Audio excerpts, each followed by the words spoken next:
Mahigit 3,000 na individual o mahigit 900 na pamilya ang nasa evacuation center sa Bacolod City. Sa tala ng Bacolod CDRRMO, 26 na barangay ang binaha dahil sa ulan na dala ng bagyong Verbena. Isa sa mga pinakanapuruhan ay ang barangay Mandalagan. Sa videong kuha ng residente, tila rumagasang tubig sa ilog ang bahang pumasok sa mga bahay. Sa barangay 39, sa bubong muna na natili ang ilang residente hanggang dumating ang rescuers. May mga bahay namang tinangay ng baha sa barangay 40. Masakit eh. Ibsan isa, wala kami may na hawas, gitinan balay namon. Nang bayo, gamit, lamisa, bangko, electric fan, tanan-tanan, wala bilin sa nisa.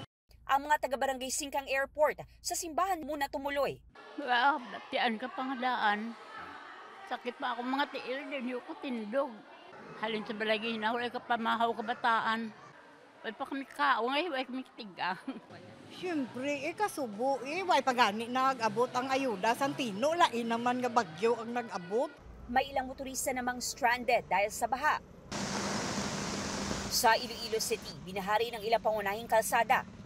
Sa Huervana Street sa La Paz, may ilang residenteng sumuong na lang sa baha. Expected naman nga baha, ma-di permit ag-ulan.